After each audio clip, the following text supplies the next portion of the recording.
नमस्कार दर्शकों, मैं हूं नाविका कुमार और आप जुड़ रहे हैं मेरे साथ सवाल पब्लिक का शो पर।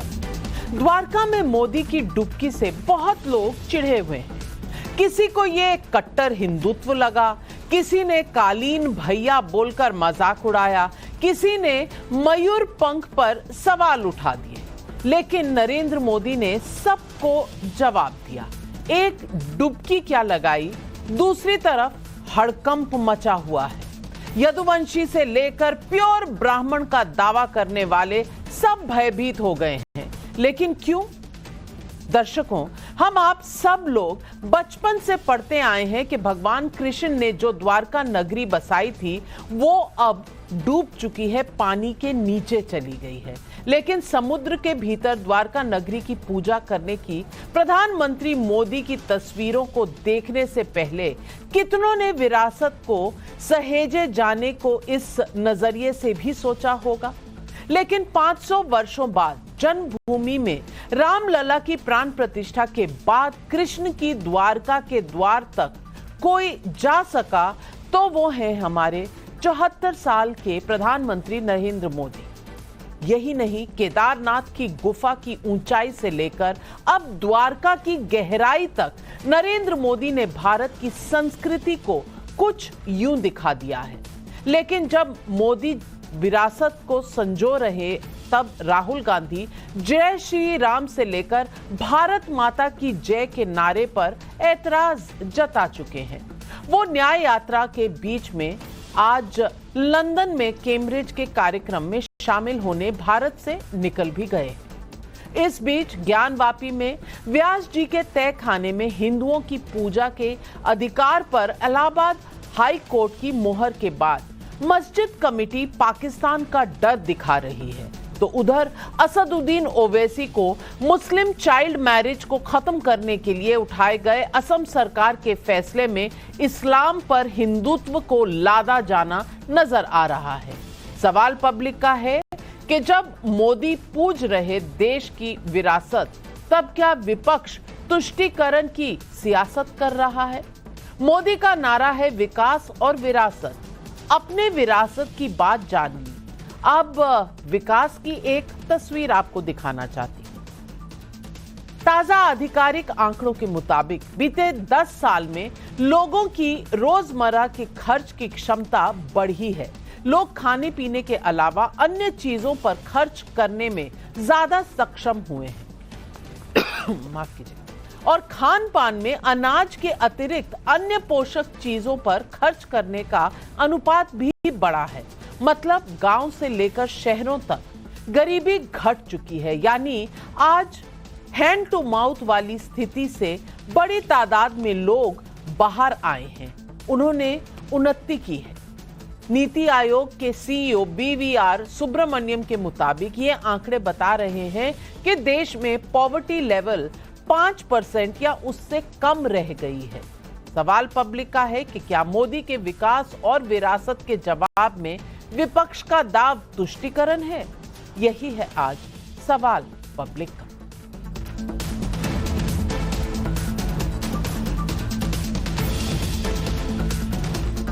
इलाहाबाद हाई कोर्ट ने ज्ञानवापी में व्यास जी के तहखाने में 1993 से बंद पूजा को शुरू करने के वाराणसी कोर्ट के फैसले पर मोहर लगा दी है।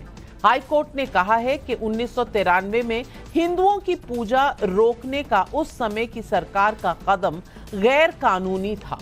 कोर्ट ने साफ कहा है कि 1937 से लेकर दिसंबर 1993 तक किसी भी वक्त तहखाने पर मुस्लिम पक्ष का अधिकार नहीं रहा, जबकि हिंदू पक्ष प्राइमा फेसी 1551 से ही इस जगह पर अपने अधिकार को साबित करने में कामयाब हो रहा है। वाराणसी कोर्ट में जज के रिटायरमेंट के आखिरी दिन फैसला आने पर उठे सवालों को लेकर इलाहाबाद हाई कोर्ट ने कहा है ये कोर्ट की गरिमा को नुकसान पहुंचाने की कोशिश थी। लेकिन जब हाई कोर्ट ने तथ्यों के आधार पर अपना आदेश सुनाया तो मस्जिद कमेटी ने पाकिस्तान का डर दिखा दिया। कैसे? आप खुद सुन लीजिए। अंतिम निर्णय तो सर्वोच्च न्यायालय से होना है। यद्यपि हमारे विश्वास जो है न्यायिक प्रक्रिया से डिग गया है, हमारे हिसाब से संविधान का कत्ल हुआ है, संविधानिक प्रक्रिया के तहत कुछ नहीं हुआ, संविधान का एक तरीके से जनाजा निकल गया। देखिए, पाकिस्तान तो हम कह रहे हैं सबसे खराब मुल्क है, वहाँ न्याय नाम की कोई चीज़ नहीं रह गई है। और ये जब से पाकिस्तान कायम हुआ उसके कुछ ही दिनों बाद ये सब देखने में आ रहा। अगर ऐसा ना होता तो बांग्लादेश क्यों अलग होता। हमारे वहाँ बदकिस्मती ये है कि हमारे जो अदालतें जो फैसला दे रही वो न्याय फैसला तो दे रही हैं लेकिन न्याय नहीं कर रही। किसी कोर्ट के फैसले से असहमत होने का सबको अधिकार है, लेकिन मस्जिद कमेटी ऐसा भड़काऊ बयान कैसे दे सकती है? क्या यह हिम्मत मुस्लिम तुष्टीकरण वाले वोट बैंक की राजनीति का बाई प्रोडक्ट है? देखिए किस तरह चाहे सुप्रीम कोर्ट के आदेश के बाद बना राम मंदिर हो या असम सरकार द्वारा मुस्लिम चाइल्ड मैरिज को खत्म करने के लिए 1935 के कानून को रद्द किया जाना हो, असदुद्दीन ओवैसी को उसमें इस्लाम पर हिंदुत्व को थोपा जाना नजर आ रहा है। सुनिए ओवैसी जी का ये बयान। अब यूं आए हैं बीजेपी के लोग, नहीं हम इस्लाम में रिफॉर्म लेकर आएंगे। अरे तुम रिफॉर्म नहीं लाना चाहते हो, तुम हिंदुत्व को लागू करना चाहते हो।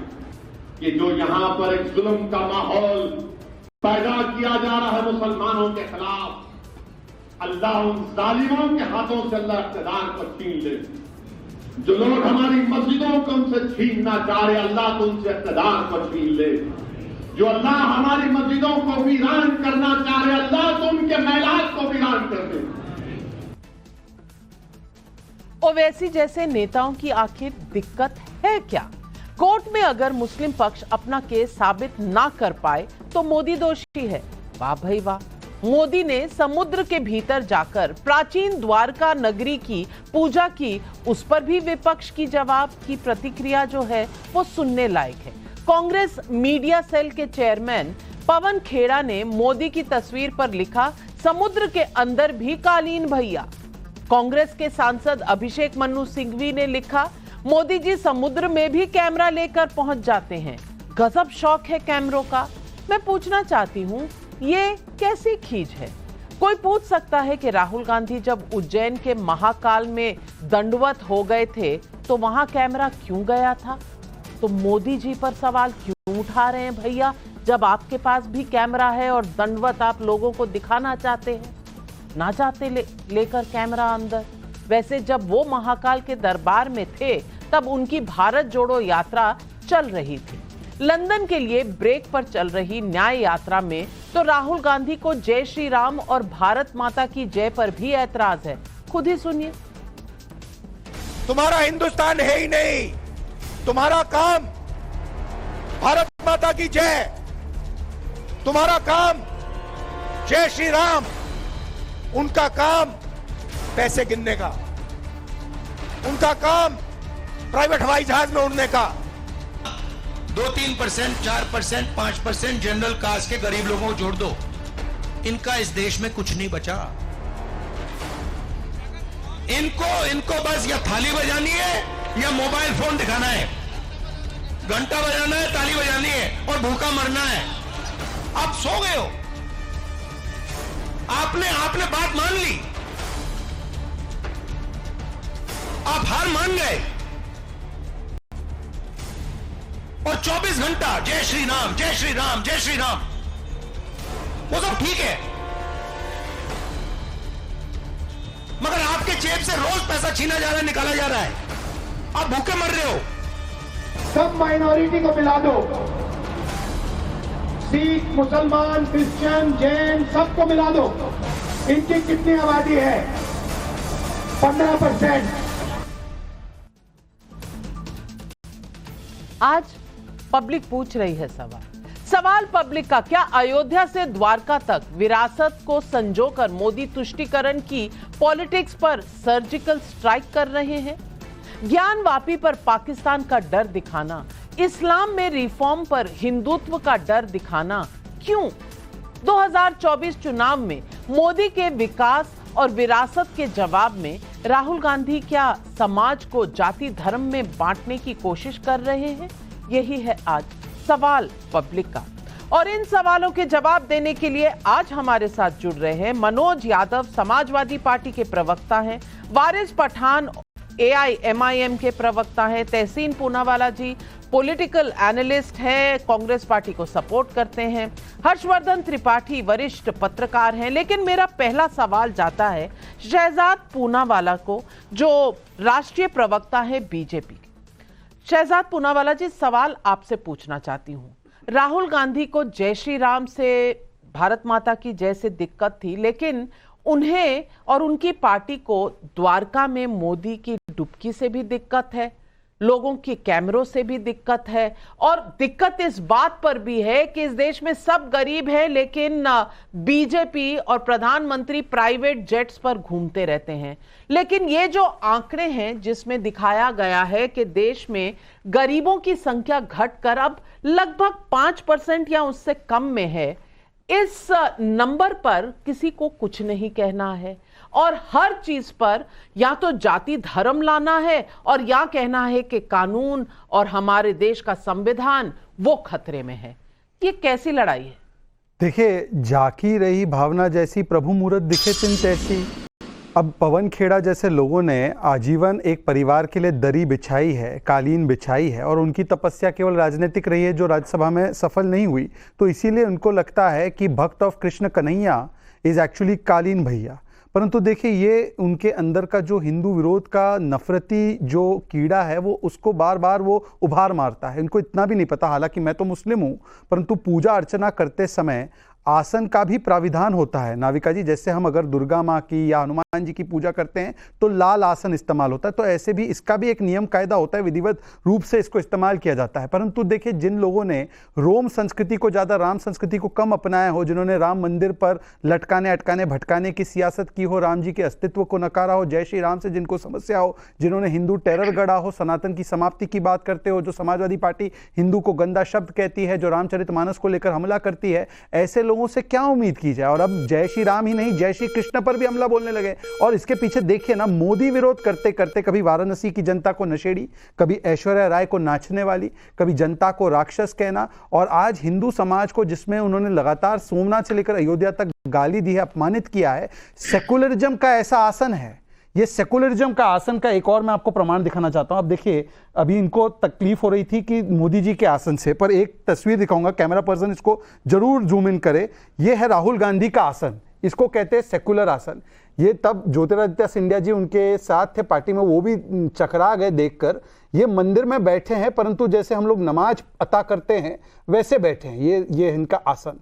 तो मैं यही कह रहा हूं ना, इस सेकुलरिज्म का आसन ही यही है कि हिंदू समाज, हिंदू देवी देवताओं को दो गाली उदयनिधि ने दी, तहसीन पूनावाला निषाद पर चले जाएंगे, तहसीन पूनावाला मांझी जी पर चले जाएंगे, तहसीन पूनावाला अग्रवाल पर चले जाएंगे, पर इसका जवाब नहीं देंगे कि सनातन को समाप्ति से लेकर आज जय श्री कृष्ण के खिलाफ जो बोल रहे हैं उस पर क्या स्टैंड होना चाहिए। तहसीन पूनावाला जी, मैं पूछना चाहती हूं, एक तरफ विकास और विरासत दोनों का ध्यान रखा जा रहा है, और ये आंकड़े भी मैंने आपको दिखाए किस तरह से गरीबी की रेखा से 25 करोड़ लोग बाहर निकले हैं, और ये जो ताजा आंकड़े हैं जहां कंजम्पशन एक्सपेंडिचर बढ़ा है।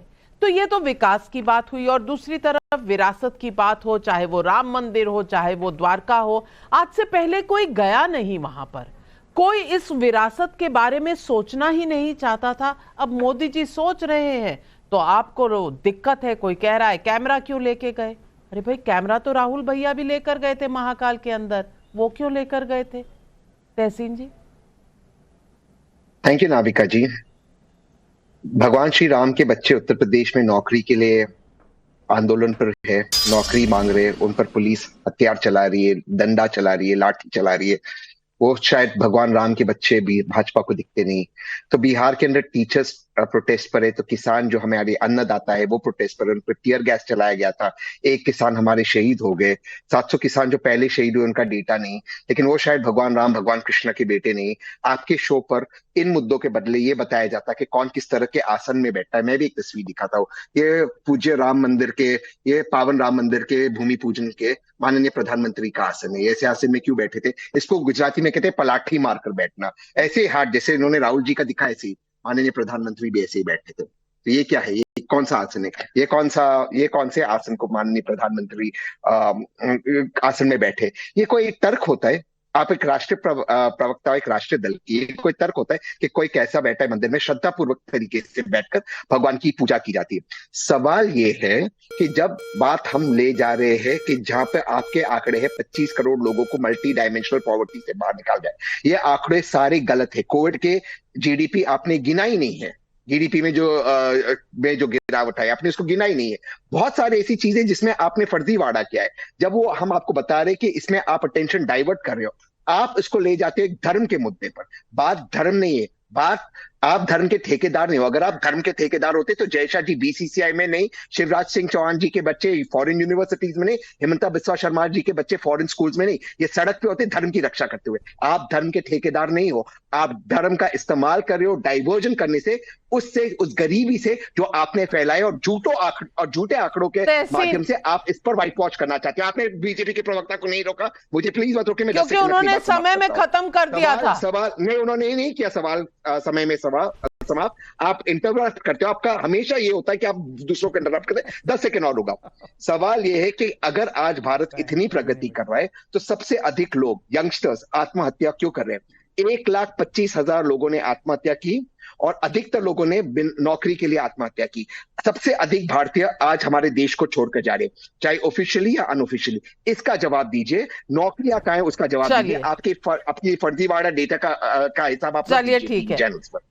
हर्षवर्धन त्रिपाठी जी, बहुत सारे भारतीय देश छोड़कर जा रहे हैं। मैं ऐसा नहीं कह रही कि राहुल गांधी जी जा रहे हैं कहीं देश से, पर आज वो गए हैं कैम्ब्रिज की तरफ। उम्मीद है सबको कि वापस आएंगे और भारत जोड़ो न्याय यात्रा आगे बढ़ेगी। लेकिन इतने सारे सवाल उठा दिए, पालती को पलाथी कह रहे हैं तहसीन पूनावाला जी।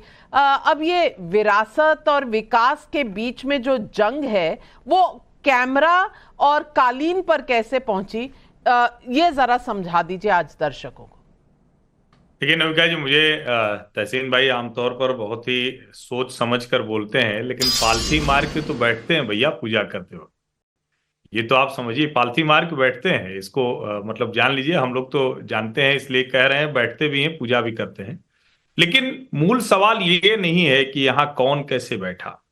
मूल सवाल ये है कि अगर प्रधानमंत्री नरेंद्र मोदी वहां जिस द्वारिका की बात हो रही, तो ओखा से द्वारिका के लिए जो सुदर्शन सेतु बना वो आज तक नहीं बन पाया। मैं तो इंतजार कर रहा था, कोई कहता कि उससे मछुआरों की, नाविकों की बड़ी आजीविका, रोजी रोटी खत्म हो जाएगी। पुल बनाकर मोदी जी ने कुछ और लोगों के पेट पर लात मार दिया। जो बोगीबील ब्रिज है वो क्यों नहीं बन पाया समय से? और तो और मैं कहता हूं ना कि मुद्दों पर बात होनी चाहिए। 2007 में जो प्रस्तावित कर दिया था यूपीए की सरकार में, 2009 में जिसको स्वीकृत कर दिया था, 2013 में जाके उसका भूमि पूजन कर पाई थी सोनिया गांधी। अब उसका, जिसको कहते हैं कि पूर्ण रूप से लोकार्पण, उस एम्स का भी हुआ। ये क्या मुद्दे हिंदू मुसलमान के हैं क्या उस एम्स रायबरेली में कोई हिंदू मुसलमान जाएगा क्या वहां? और सचमुच ये बड़ा आश्चर्य होता है कि इतने वर्षों में कांग्रेस की सरकारों में और दूसरी सरकारों में क्यों नहीं वो काम हो पाए, जिसको आज लेकर कहा जाता है ठीक है भाई एम्स और बना दिए। 10 दिन में 7 एम्स का लोकार्पण कर दिया मोदी जी ने। तो उन्होंने कहा अरे वो तो रायबरेली वाला 18 से ओपीडी शुरू हो गई। कोई ये नहीं बताता कि भैया 7 से चला, 13 में भूमि अधिग्रहण अखिलेश जी की सरकार के समय में हुआ था, वो भी हालांकि पूरी जमीन का अधिग्रहण नहीं हो पाया था। फिर 17 के बाद वो तेजी हुई तो 18 में ओपीडी शुरू हुई। ये तो है ना मुद्दे, इसमें हिंदू मुसलमान कहां आता? लेकिन आपको टिप्पणी कहां करनी है? जब नरेंद्र मोदी इस उम्र में खास करके कह रहा हूं, क्योंकि जितने लोग भी कभी स्कूबा डाइविंग में या इस तरह से पानी के नीचे गए हैं तो उनको पता है कि कितना कठिन काम होता है। और वहां वो अगर उनकी श्रद्धा है, उनकी आस्था है कि वो पूरे विधि विधान से वहां पूजा करते हैं। जब वो कमर में उन्होंने मोर पंखी खोसी तो मुझे भी नहीं समझ में आया कि नीचे क्या करने जा रहे हैं। पता चला वो उसको भी पूजा के तौर पर वहां, जिसको कहते हैं ना भगवान को आप भोग लगाते हैं, प्रसाद चढ़ाते हैं उनके सामने सम्मान में। किसी की इच्छा है, कोई नहीं करेगा, कोई यदुवंशी होगा, वो बताएगा कि और क्या क्या करना चाहिए, कोई और वंशी हो सकता है, लेकिन भगवान उस सब से ऊपर हैं। भगवान किसी व्यक्ति की आस्था और श्रद्धा का विषय है। यानी ये जो लोग टिप्पणी कर रहे हैं, इनकी उनमें तो आस्था नहीं, इनकी भगवान में आस्था नहीं। आप अगर नरेंद्र मोदी को किसी भी और अवसर पर किसी भी जगह राजनीतिक लड़ाई लड़े, वो आपका अधिकार है, बिल्कुल करना चाहिए। नरेंद्र मोदी भले प्रधानमंत्री, लेकिन भारतीय जनता पार्टी के नेता भी हैं। आप खूब टिप्पणी करिए, लेकिन आपको टिप्पणी कब करनी है? जब नरेंद्र मोदी अयोध्या धाम में बैठते हैं तो कहते हैं अरे ये कैसे बन गए, इनको तो मुख्य यजमान बना दिया गया, बड़ा गड़बड़ हो गया। पता चला वो व्यक्ति 11 दिनों का अनुष्ठान करता है, जो अच्छे भले बड़े बड़े पुजारी और बड़े बड़े भक्त नहीं कर सकते। जो 11 दिनों का विशेष अनुष्ठान पंचवटी से शुरू होता है, वो व्यक्ति इस देश में जितनी भारतीय भाषाओं में रामायण है सब सुन लेता है। वो व्यक्ति रामेश्वर उसी तरह से, जैसे हम भी गए हैं, बहुत पहले गए हैं, तो 22 कुओं के जल से स्नान करते हुए जाना पड़ता है, वैसे वो जाके पूजा करते हैं। और जब वो श्री कृष्ण की द्वारिका नगरी में जाते हैं तो वो अपनी आस्था, अपनी श्रद्धा के साथ, पूरे भारत ने और पूरी दुनिया ने वो नगरी देखी। सुदर्शन सेतु आपको नहीं दिख रहा है, रायबरेली सहित सारे एम्स नहीं दिख रहे हैं। टिप्पणी आपको वहां करनी है जो काम ना आप इधर कर पाए विकास वाला, न काम कर पाए आप हिंदुत्व वाला, तो जो करेगा वो तो उसका श्रेय लेगा, आप परेशान होते रहिए। मनोज यादव जी, आपको भी मोरपंखी द्वारकाधीश में जो जिस तरह से प्रधानमंत्री ने माथा टेका, जिस तरह से आस्था का स्वागत किया, विरासत के दर्शन कराए इस पूरे देश को, आपको उससे कोई दिक्कत है? क्योंकि आज कोर्ट ने ये कहा है कि 1993 में जो मुलायम सिंह यादव जी की सरकार थी, उन्होंने जो वहां पूजा रोकी व्यास तहखाने में, वो पूरी तरह से गलत था।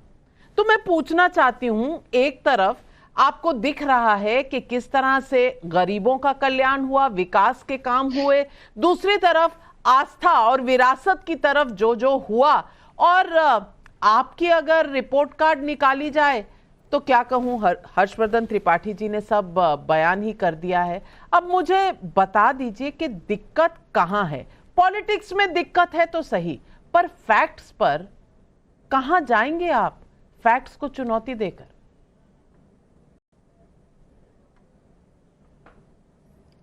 नाविका जी नमस्कार, और आपके साथ पैनल में बैठे सभी हमारे साथियों को मेरा नमस्कार, और आपके प्यारे दर्शकों को भी मेरा बहुत प्यार भरा नमस्कार, चूंकि उनका प्यार मुझे बहुत मिलता है। अभी हर्षवर्धन जी ने जो बातें कही वो अद्भुत, इनक्रेडिबल थी। मुझे उम्मीद है बीजेपी के लोग सुन रहे होंगे, और खासकर प्रधानमंत्री जी, जो मैं लगातार महसूस कर रहा हूं नाविका जी, कि Harshvardhan Tripathi ji on the mark हैं और बिल्कुल सही सटीक विश्लेषण कर रहे हैं मौजूदा सरकार का। इतना तो प्रवक्ता न कर पाते, इसकी मोहर मनोज यादव लगा रहे हैं, स्टैम्प्ड। बहुत अच्छी बात आपने कही, और मोदी जी के बारे में जितना कुछ कहा उससे मैं सहमत हूं। मोदी जी की भक्ति पे मनोज यादव का, समाजवादी पार्टी का कोई सवाल नहीं, कोई टिप्पणी नहीं। देखिए, मोदी जी ने जो संन्यास जीवन जिया अपने बचपन से लेके अब तक, वो मेरे ख्याल से वो कुछ ना कुछ उनका ध्येय लक्ष्य रहा होगा, इसके लिए किया। और खैर, ईश्वर जो कहते नहीं, जो भारतीय संस्कृति में और हमारे धर्म में इस बात की मान्यता है कि जो व्यक्ति त्याग करता है, तमाम सारी चीजों को त्याग देता है, उसको उसके लक्ष्य की प्राप्ति हो जाती है। पता नहीं हर्षवर्धन जी को और क्या क्या त्यागना पड़ेगा अपने लक्ष्य की प्राप्ति के लिए, ऐसा मैं महसूस कर रहा हूं। मोदी जी ने बिल्कुल सही किया। और अभी हमारे तहसीन पूनावाले जी ने कुछ आंकड़े बताए कि क्या जो देश से छोड़ के जा रहे हैं लोग, उनके आंकड़े क्या हैं। मेरे पास आंकड़े हैं। भारत की नागरिकता छोड़ने वालों की संख्या, लेटेस्ट आंकड़ा 2022 में 2,25,620 लोगों ने भारत को छोड़ा है। ये मेरा डेटा नहीं है, डेटा है ministry of external affairs India का। इसको आप बेहतर तरीके से देख सकती हैं। अगर मेरा गलत हो तो बता दीजिएगा, पता कर लीजिएगा। यानी कि भारत की नागरिकता जो 2012 में 1,20,000 लोग छोड़ रहे थे, वो अब संख्या हो गई 2,25,000। अवैध रूप से यूएस बॉर्डर क्रॉस करने वाले भारतीय 2012 में 642 थे, और अभी 96,917 लोग छोड़ रहे हैं। मोदी जी का जो विश्व में डंका बज रहा है ना नाविका जी, वो बेचारे गुजराती इसमें सबसे ज्यादा हैं, वो डंका देखने जा रहे हैं कि कैसे बज रहा है। यहां चूंकि दिखाई नहीं पड़ रहा है, वीजा पासपोर्ट मिल नहीं रहा, तो मोदी जी का डंका कैसे बज रहा है विदेश में, उसके लिए अमेरिका यूएस में ऐसे लोग जा रहे हैं। एक साल में 96,000 लोग। ये देखिए उनकी फोटोज हैं, कैसे भारतीयों को कितना सम्मानित होना पड़ता है। आप बेहतर तरीके से देख पा रही होंगी कैसे हमारे भारतीय बैठे हैं, इसमें ज्यादातर गुजराती हैं। ये देखिए, तो मोदी जी का डंका बज रहा है, इसमें दो राय नहीं। और मोदी जी जो कर रहे हैं वो देश के लिए कर रहे हैं, अपने लिए कुछ नहीं कर रहे हैं। लेकिन ये सब हो क्या रहा है? अगर मोदी जी देश के लिए कर रहे हैं तो इन भारतीयों को अपमानित क्यों होना पड़ रहा है? भाई क्या गुनाह कर दिया जो 1 लाख लोगों को अमेरिका जैसे देश में बॉर्डर, दूसरे देशों के बॉर्डर को क्रॉस करके जाना पड़ रहा है? इस पे हर्षवर्धन त्रिपाठी जी कोई प्रकाश जरूर डालेंगे। शहजाद भाई से मेरा कोई जवाब नहीं है, क्योंकि शहजाद भाई इतने बेहतर बीजेपी और बीजेपी की सरकार को डिफेंड करने वाले प्रवक्ता नहीं है। वो तो राहुल गांधी को ठाए ठाए ठाए लेके गोली मारने वाले, समाजवादी पार्टी हिंदू विरोधी। देखिए हर्षवर्धन जी बहुत अच्छा विश्लेषण करते हैं, सरकार को प्रोटेक्ट करते हैं, ये हमलावर नहीं होते हैं विपक्ष पे। इसलिए मैं उम्मीद करता हूं कि मुझे हर्षवर्धन त्रिपाठी जी इन सारी तस्वीरों का, ठीक है, हर्षवर्धन त्रिपाठी जी जवाब दीजिए इससे पहले कि मैं एक बार शहजाद जी आपके पास आऊं। नाम लिया 3 बजे चाहे मोर पंखी, फिर सवाल और तीखे होंगे। इतना याद रखिएगा। अरे नाविका जी मुझे क्यों बुलाया है? अगर ये लोग से बात करना है तो मेरे को सलाम नमस्ते कर दो, मैं जा रहा हूँ। टाइम क्यों मेरा वेस्ट कर रहे हो? क्यों गुस्सा होते मेरे भाई? वारिस पठान भाई गुस्सा मत होइए। एक मनोज यादव जी कम है कटाक्ष करने के लिए कि आप भी जुड़ गए। हर्षवर्धन की बात करिए, फिर शहजाद पूनावाला के पास जाएंगे। नहीं वारिस जी, मैं ट्रेन की टिकट जो हर्षवर्धन जी के पास जा रही थी उसको मैंने कैंसिल कर दिया। मैं सीधा ट्रेन आपकी तरफ, वंदे भारत आपकी तरफ आ रही है। अब मैं आपसे सवाल पूछती हूँ वारिस पठान जी, आपके बॉस जो है ओवैसी साहब, उनको तो ये दिक्कत है कि द्वारका क्या चले गए, वहां 1935 का जो चाइल्ड मैरिज एक्ट है उसको बंद कराने की क्या बात हो गई? आपको लग रहा है कि मुस्लिम रिफॉर्म नहीं, या तो हिंदुत्व हावी हो रहा है कहीं ना कहीं देश में? मैं पूछना चाहती हूँ वारिस पठान जी, दिल पर हाथ रख के कहिएगा, छोटी बच्चियों की क्या शादी होनी चाहिए? क्या निकाह हो जाना चाहिए इससे पहले कि वो 18 बरस की हो? आप क्या मानते हैं कि 18 बरस से पहले बच्चियों की शादी होनी चाहिए? क्या इसलिए लड़ रहे हैं आप उनके हकों के लिए? नाविका जी, मैं आपकी हर बात का जवाब दूंगा। सबसे बड़ी बात तो पहले यही है कि बीजेपी सरकार एंटी मुस्लिम सरकार है, ये तो पूरे देश को मानना पड़ेगा और देश मान भी रहा है। जब से सत्ता में आए लोग ने एक ही काम किया है, मुसलमानों के खिलाफ नफरत फैलाओ। इनको हमारे खाने पीने से नफरत, इनको हमारे हिजाब पहनने से नफरत, इनको हमारे शादी ब्याह से नफरत। पहले ट्रिपल तलाक लेकर आ गए। अब जो 90 साल से चल रहा था कानून आसाम के अंदर, वहां पर बीजेपी की सरकार के हिमंत बिस्वा शर्मा को इतनी घाई पड़ गई कि रात के 12 बजे वो एक पास कर देते कानून कि जो मैरिज है मुसलमानों की वो स्पेशल मैरिज की तरह होगी। उनको ये नहीं पता है कि आसाम में 51% मुसलमान लोग रहते हैं। मुसलमान की शादी जब होती है तो एक निकाह होता है। निकाह कैसा उसमें जाएगा स्पेशल मैरिज एक्ट में? उसमें जब निकाह के बाद में हस्बैंड एक महर फिक्स करता है औरतों के लिए। महर या तो उसको रात को देना पड़ता है या कभी बाद में दे सकता है, लेकिन वो महर औरत का अधिकार होता है, वो स्पेशल मैरिज एक्ट में तो नहीं है। तो मोदी जी तो बोलते थे ट्रिपल तलाक के वक्त के मुसलमान महिलाएं, मुसलमान औरतें मेरी बहन है, तो वो बहनों का अधिकार क्यों छीनना चाहते ये? मगर इनका बीजेपी कहेगी किसी भी तरह जाकर शरीयत में मदाखिलत करना। ट्रिपल तलाक के वक्त भी बोल रहे थे आज हमारी मुसलमान औरतें, उनको पूछिए कितनी तकलीफ से गुजर रहे, क्या प्रॉब्लम में वो फेस कर रहे हैं, क्योंकि तो onus lies on them to prove. आप कह रहे हैं कि 18 साल से कम की आयु की लड़कियों की शादी होनी चाहिए, निकाह होना चाहिए, और ट्रिपल तलाक की इजाजत जो है अब भी मर्दों को होनी चाहिए। मैं आपको बताता हूं, नहीं मैं आपको बता रहा हूं बीजेपी की डुप्लीकेसी, बीजेपी की हिपोक्रेसी क्या है, एक्सपोज नहीं आप पहले मेरे सवाल का जवाब दीजिए। आप चाहते हैं कि 18 साल की उम्र से कम की बच्चियों की शादी होनी चाहिए, हाँ या ना? हाँ या ना? आपने कहा मेरे सवालों का जवाब देंगे। मैक्सिमम हिंदू लोग में हो रहा है चाइल्ड मैरिजेस, वो तो लॉ फिक्स है, लॉ कायदा कानून फिक्स है, लेकिन मैक्सिमम मैरिज तो हिंदुओं में हो रही है। मैं तो पूछ रही हूँ, मैं पूछ रही हूँ कि आप चाहते हैं कि 18 साल से कम की उम्र की मुस्लिम लड़की की शादी होनी चाहिए, हाँ या ना? है ना, कायदा है, कानून है ना, फिक्स है ना। कोर्ट ने कायदा फिक्स किया ना कि कितने साल में होना चाहिए, क्या होना चाहिए, तो ये कानून मुसलमान लड़कियों के लिए नहीं है कायदा फिक्स। 1935 का एक्ट चल रहा है। लाना क्यों मालूम है ना, क्यों लाना है? क्योंकि पोलराइज करना है आपको, पोलराइज करना है आपको। कमाल करते हैं वारिस भाई, लड़कियों को अगर हक मिल रहा हो, लड़कियों को प्रोटेक्शन मिल रही हो, तो ये पोलराइजेशन कैसे होता है?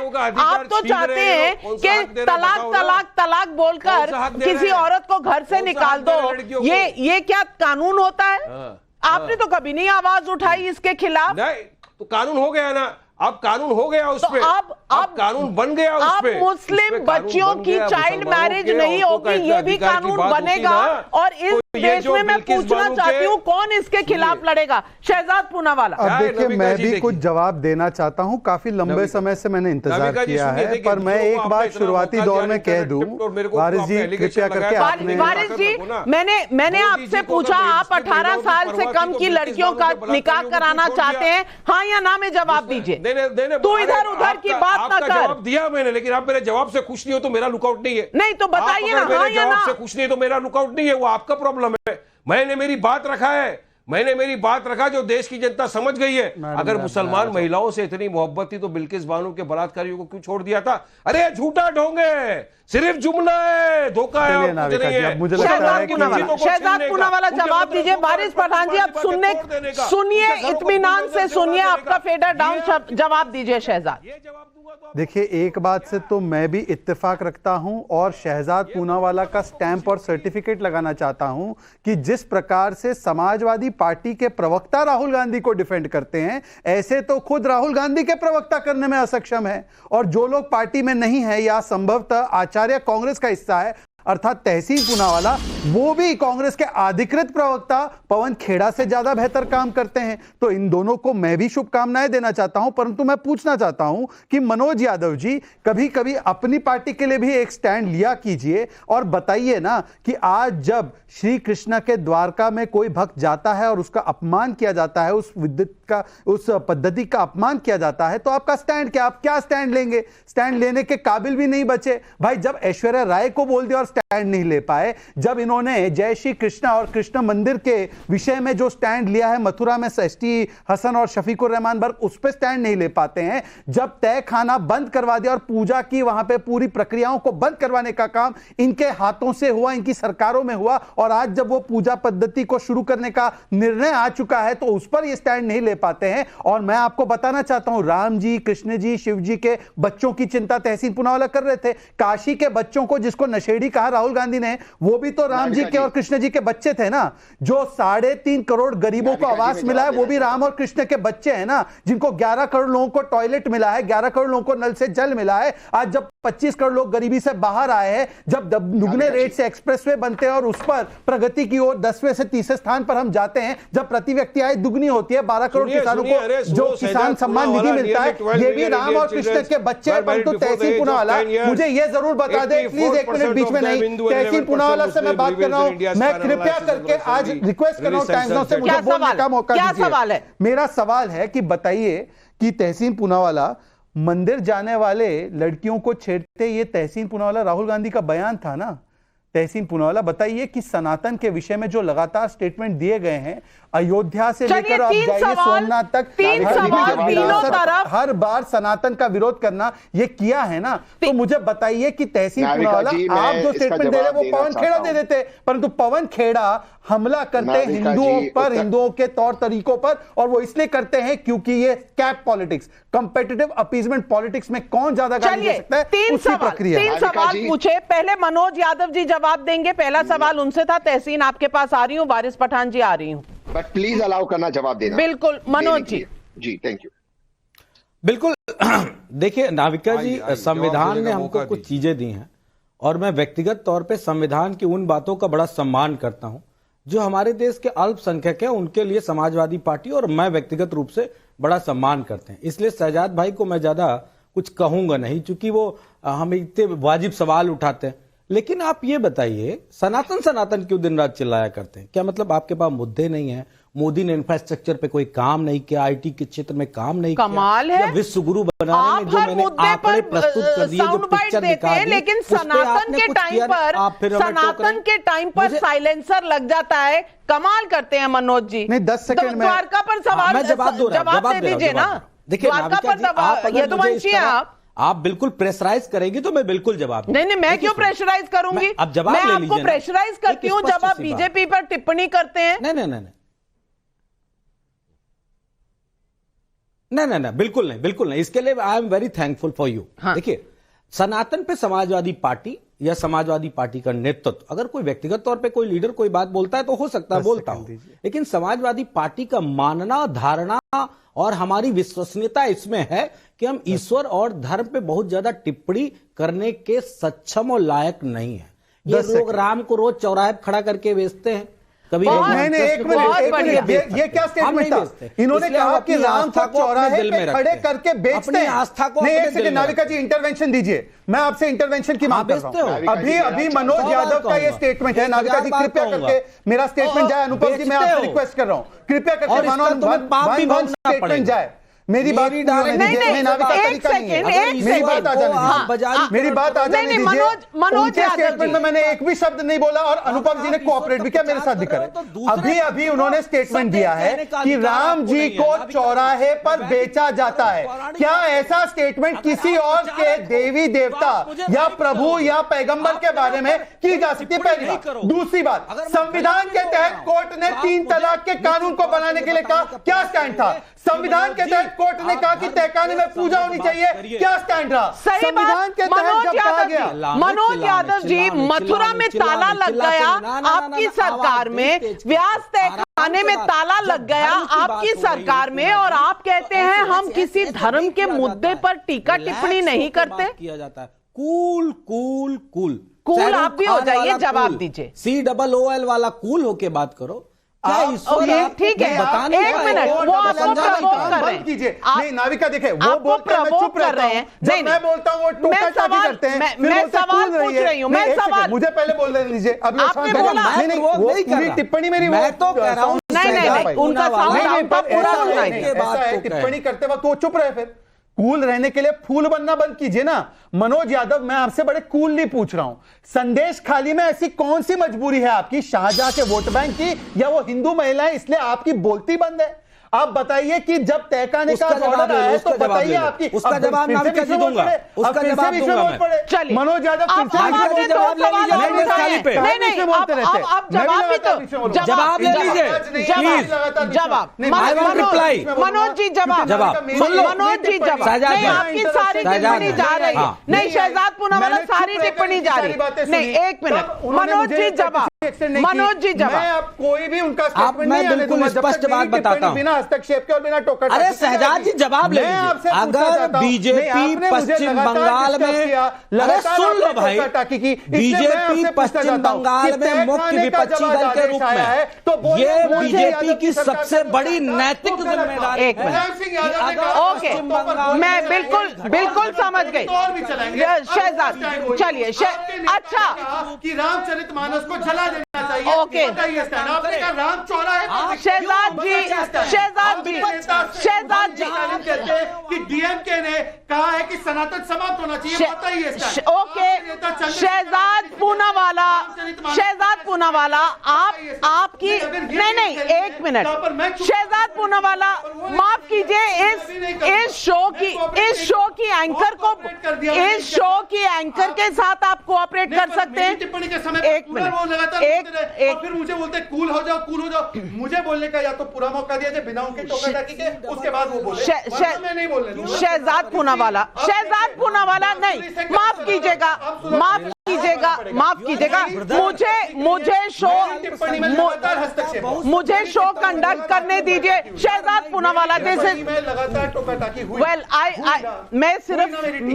मैं सिर्फ ये शहजाद पूनावाला जी, मैं बहुत जब बोल रहा था उन्होंने बीच में डिस्टर्ब किया, लगातार डिस्टर्ब किया, तो कायदे से मुझे मेरी पूरी टिप्पणी करने दीजिए। उसका माइक डाउन था शहजाद पूनावाला, माइक नहीं डाउन था, मुझे कानों तक आवाज पहुंची थी, मैं तो चुप बैठा था। या तो आप शो के एंकर बन जाइए, या प्रोड्यूसर बन जाइए, या डायरेक्टर बन जाइए। बात कर रहा हूं, नहीं, न्याय मेरी पूरा कर टिप्पणी रही में हूं। उन्होंने लगातार टोका, मैंने जब क्योंकि सारी टिप्पणियां सुनी, जी आप मेरी पूरी आपकी पूरी बात ऑन एयर गई है। और शहजाद पूनावाला जी माफ कीजिएगा, मैं इस तरह से कोई डिबेट नहीं करूंगी, मैं शो काट दूंगी, क्योंकि ये तरीका नहीं है। नहीं, उनको भी बोलना चाहिए। आप मुझे हैकल कर रहे हो और ये मैं बर्दाश्त नहीं करूंगी। नहीं नाविका जी, बर्दाश्त की सीमा मेरी भी है कि मेरे बीच में लगातार हमेशा वो बोलते हैं, मेरे बीच में हमेशा वो बोलते हैं। ये पहली बार का डिबेट नहीं है। यू नो शहजाद पूनावाला, आप शहजाद पूनावाला, आप मुझे शो कंडक्ट करने दीजिए। मैं आपसे डिसिप्लिन चाहती हूँ,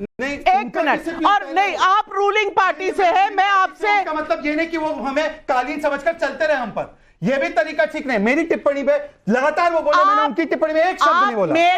आप मेरे काम में दखल ना दे, मुझे बोलने मेरे शो में मुझे बोलने की भी इजाजत ना हो, तो ये आप अन्याय कर रहे हैं, आप अन्याय कर रहे हैं। मैं पूछना चाहती हूं वारिस पठान साहब, आपने भी महिलाओं के मुद्दे पर एक भी जवाब नहीं दिया, और मैं इस बात से मायूस हूं कि बच्चियों की शादी पर आप लड़ रहे हैं कि हिंदुत्व हावी हो जाएगा। नहीं होना हिंदुत्व को हावी आप पर। आप सिर्फ बच्चियों का संरक्षण कर सकते हैं या नहीं? सुनिए, अब जवाब। Nearly 12 million Indian children were married before the age of 10 years. 84% of them Hindu and 11% Muslims, reveals an India span analysis of recently released census data 2016. ये डेटा है। कौन ज्यादा शादी कर रहा है चाइल्ड मैरिज में? हिंदू लोग, मगर बदनाम मुसलमान को आपको करना है, क्योंकि आपको आपकी रोटी सेकना है ना। अरे तो मुसलमानों की इतनी फिक्र थी, अगर ऐसा कोई भी केस है, आप मोदी जी को मुसलमान औरतों की इतनी फिक्र थी, ये भी पूछना चाहती हूँ। Harshvardhan Tripathi ji, right of rebuttal आपका पेंडिंग है, और मैं कहना चाहती हूँ वारिस पठान और मनोज यादव जी के जितने सवाल थे उनको आप क्या टीका टिप्पणी करना चाहते हैं, जवाब दीजिए। नहीं, मैं वारिस जी के सवाल पर जवाब दूंगा। मनोज यादव तो हल्की टिप्पणियां करने के लिए जाने जाते हैं, तो उसका जवाब मैं नहीं दूंगा। निजी टिप्पणी का जवाब देने के लिए मैं यहाँ नहीं आता हूं, और आप तो जानती हैं नविका जी, मुद्दों पर बहस करता हूं, वही उचित है। वारिस पठान जो कह रहे हैं उस बात पर जरूर जवाब दूंगा। आप सोचिए, ये कह रहे हैं कि हिंदू लड़कियों की, हिंदू बच्चियों की शादी कम उम्र में हो जाती है, तब तो आपको खुश होना चाहिए। फिर आप क्यों कह रहे हैं कि मुसलमानों के खिलाफ ये सरकार है? हेमंत विश्व शर्मा जब ये कह रहे हैं, और ऐसा कोई कानून हिंदुओं के लिए तो नहीं, अंदर दखलबाजी हो रही है। मुसलमानों वारिस पठान, देखिए मुश्किल यही है, आप जवाब नहीं दे पाएंगे तो आप इस तरह से बीच बीच में चीखने लगेंगे, इससे कुछ हासिल नहीं होगा।